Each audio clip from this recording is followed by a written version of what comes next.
Bona nit. Comencem veient unes imatges que us sorprendran per la seva bellesa. Vegin.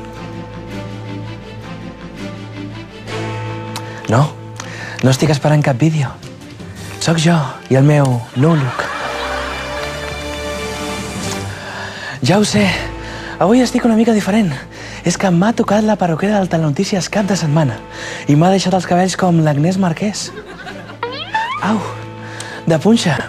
Jo em pensava que l'Agnès posava els dits en un endoll, però es veu que té una perruquera.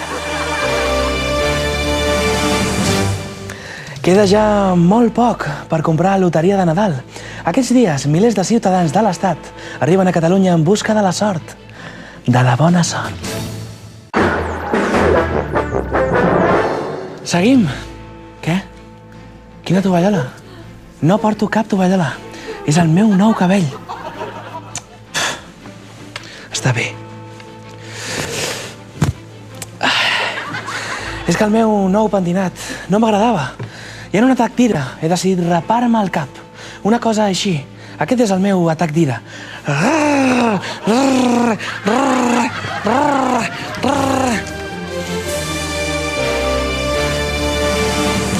La precampanya de Mariano Rajoy per les eleccions generals està inundant els carrers. Són cartells com aquests. Bajar los impuestos. Con Rajoy es posible. Aquest és de veritat, però nosaltres hem pogut accedir als cartells descartats. España a semifinales. Con Rajoy es posible. Abrir las bolsas de plástico del súper. Con Rajoy es posible. El orgasmo simultáneo. Con Rajoy es posible. ¿L'orgasme simultani? Possible.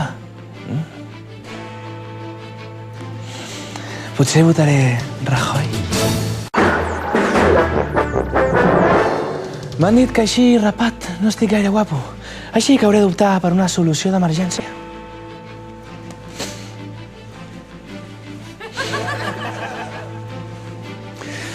Sé perfectament a qui m'assemblo.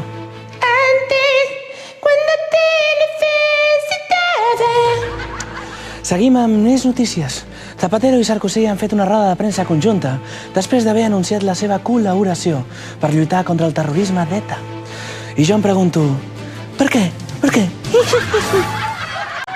La colaboración entre España y Francia está empezando a dar sus frutos. Se han detenido a 6 sospechosos, pero será el presidente Sarkozy quien diga sus nombres. Merci, gracias. Como decía Zapatero, hemos detenido 6 terroristas etarras. ¿Cómo? Perdón. Terroristas etarras. Sus nombres son Gorka Ragigoicochea, Larraid Ziparagire, Garalda Paragurstune, Aritz Ibaragori, Ibon Sagaralde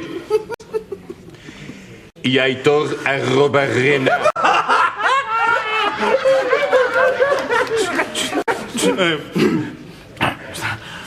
¿Y en qué situación se encuentran los detenidos?